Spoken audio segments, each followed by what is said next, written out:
George M. Pullman was born on March 3, 1831, in Brockton, New York, to father James Pullman, an entrepreneur, and mother Emily Pullman.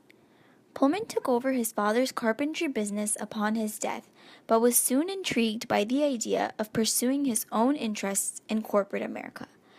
Over time, he initiated the successful Pullman Palace Car Company, where he mass-produced the Pullman sleeping car, which was a luxurious special train car that revolutionized railroad travel forever. Of his town Pullman, located in Illinois, the ideologies he put forth as a businessman, and the resentment demonstrated towards him during the infamous Pullman strike, George Pullman can be deemed a robber baron because he was defined by greed for wealth and the practice of corruption. Pullman can be deemed a robber baron of the Gilded Age rather than a captain of industry due to his management of his own town. Pullman constructed a town called Pullman in Illinois for his workers to help solve the problems of labor unrest and poverty. It may seem like a generous act on behalf of his workers, but like all businessmen, Pullman had an ulterior motive.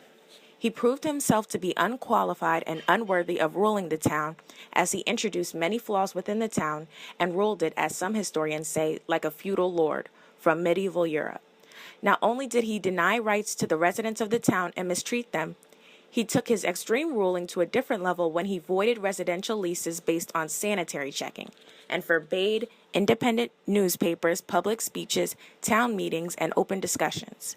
Based on Pullman's regulations of his town, it is evident that he had no intention of helping the working class, but rather increase his wealth based on their toil and labor, thereby classifying Pullman as a robber baron of the Gilded Age.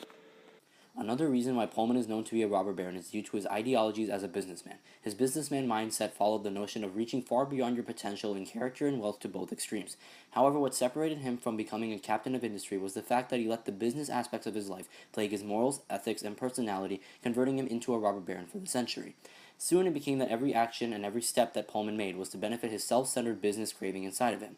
Throughout his life, Pullman used the railroad industry for financial support as he devised his wealth as an engineer, and also created the Cold Spring Ranch to get his fair share from the influx of miners for the gold rush. Not only did he rip off his workers, but he also continued to secure his personal wealth rather than helping the economy and those suffering from the major crash, thus justifying his status as robber baron during the time of the Gilded Age. In 1894, the Pullman Palace Car Company cut workers' wages by 25%, but didn't lower rates of living for workers. Workers attempted to discuss how much they were suffering from the budget cuts with George Pullman, but he refused to meet with them and demanded they'd be fired. The American Railway Union passed a motion to initiate a boycott. 125,000 workers on 29 railroads had quit work for Pullman. Workers caused major destruction and derailed a locomotive attached to a U.S. mail train. Militias were sent in to assure that trains would move, but many people were killed and wounded. The strike faded and the Pullman Company rehired strikers, but they lost more than $1 million in wages.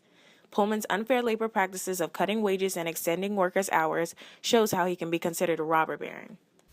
George Pullman, in the earlier years of his career, helped build a sewage system, parks, and more. At first, it seemed he wanted to build a better lifestyle in the United States for everyone. However, it soon became evident that he only cared about his own success. His inventions and business showed how greedy he actually was, like most other businessmen during the Gilded Age.